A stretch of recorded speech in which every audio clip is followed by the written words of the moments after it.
Houses, no different. A house is birthed, a house is created, a house is moved into, the valuation starts changing from day one. The difference is, at a 20-year-old house versus a brand new build, where are you on that spectrum? Are they closer than you think? Where is the total cost of ownership breakdown?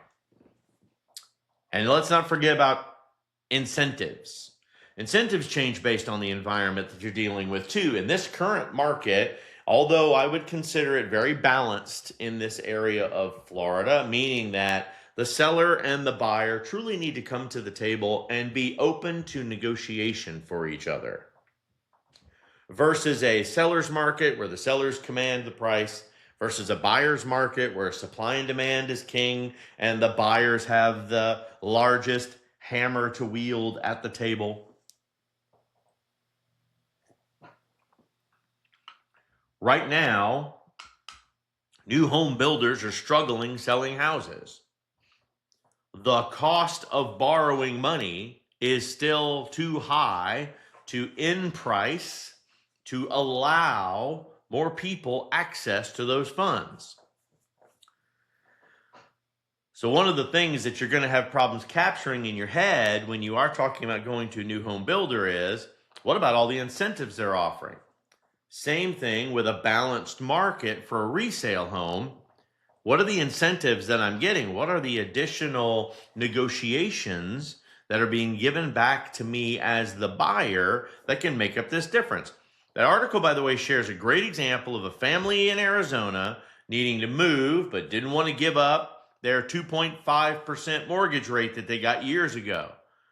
The builder now offers a starting rate of 4.99. They negotiate it down to say 4.373, and obviously this is an amazing case story because you should take 4.33 all day long every day in this market. But that's a game changer, and it isn't rare. I need you to understand that the report found that new construction buyers are actually paying 1% less on their mortgage rate than an existing home buyer on the average. And at a $450,000 home, that's $250 a month saved. $30,000 over that 10-year period that we're using as our optic here. You need to understand that that alone rivals your utilities and maintenance savings. So again, when I say total cost of ownership, you're buying the house. It comes with power, it comes with water, it comes with all of those additional sewer and garbage utilities. That's a cost of owning the home. It comes with property taxes. It comes with homeowner's insurance. It comes with flood insurance, depending on where you live in Florida. It comes with catastrophe and hurricane insurance, depending on where you live in Florida. It comes with external fire and act of God coverage, depending on where you live in California and Colorado. Let's not even talk about warranties.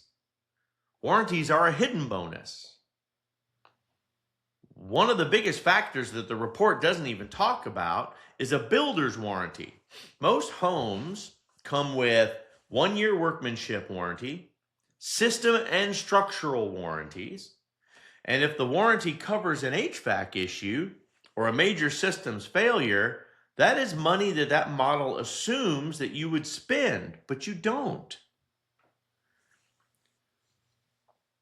My daughter, she'll probably beat me if she heard that I was using her as an example, bought a brand new house. Their house is coming up on 2 years. We obviously track my family's investments even more strategically than my clients that pay into a service. My coming up on 2 years, as soon as the warranties clip, HVAC problem, appliance problems.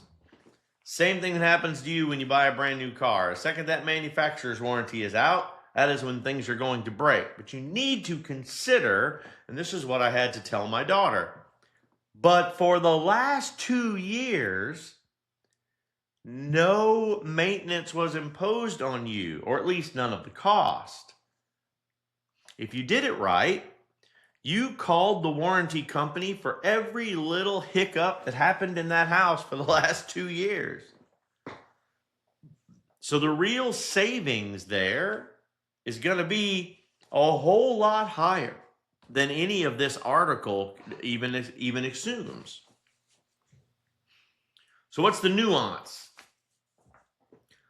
Not all old homes are a money pit. The article does end with an important reminder. It talks about far more nuanced than simply looking at the year a home was built. A well-maintained older home that has been updated along the way, has been maintained appropriately. If it needed something fixed, it got fixed. If it needed something replaced, it got replaced. Those houses, and this is the differentiator in the Florida market especially. Yes, we have plenty of homes available. Of those homes, how many of them are less than 20 years old? Of those homes, how many of them are in your area? How many of them are in the area that you want to look in? Even tighter gap. So it is critical that you are understanding the condition of the infrastructure of the house, not just the aging of the home. Again, a well-maintained older home with updated systems as it's supposed to have been updated and repaired, and they'll have all the records for that. A good seller, a good ownership listing has all of the documentation to show what's been done. They can prove it. Permitting is our public record. You can see when the roof was replaced. You can see when a hot water heater was replaced. You can see when they have done fixture updates and upgrading and repainting. You can see all of those things. And that is stuff that will save you in the long run beyond just the settling of a new home. So what does all that mean? Alex, you've thrown an insane amount of facts at me today. So where do you actually land on it? What's my takeaway? The cheapest home is not the one with the lowest list price. It's the one with the lowest total cost of ownership. Your TCO is what you need to start buying your houses with. For the record, I don't care if it's a new house or an old house, but none of you are taking all the considerations into play. Your new construction offers lower utility bills because of the technology and the systems that are being used today that didn't exist in that 20-year-old house. There are fewer major replacements in a home in the first 20 years of ownership, in the first 20 years of its existence. There is better energy efficiency. There are traditionally, with new home builds, lower mortgage rates than the industry standard for a resale home. You must consider the builder's incentives. That money given back to you up front that came off of the price of the home makes a difference. Warranty protection. Warranties are money saved. And in my world, money saved is money earned. So you need to understand that if you're going to have a warranty, you need to use the warranty. And kids, for those of you that have an insane amount of insurance out there, I'm going to tell you too, listen up. If you have insurance, use it. It is not to be purchased so that you are just sitting on it for just in case an emergency happens. It's not called emergency coverage. It's called insurance. It's a reduction of cost for maintenance. Use it. Use the hell out of it. And in a lot of markets, these advantages don't just narrow the gap. They erase it. So if you're out there shopping for a new home or an existing home in 2026, do not just write off new construction because the sticker price is higher. Run the numbers. Look at the true long-term costs. And remember, a home that costs less to buy isn't always the home that costs less to own.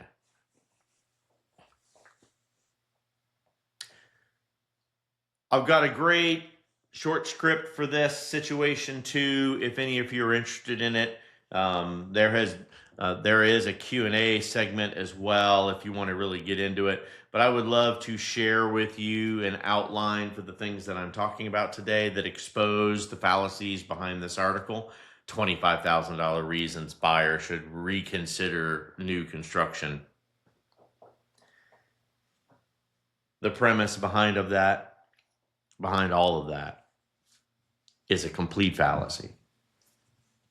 And if you have a good real estate agent on your side, they're going to use their real estate goggles to make you understand the value of, say, a 20-year-old home that's been renovated and updated over the years, and why you will have a better market margin when it's time for you to sell that property than if you were to ignore the new home opportunities.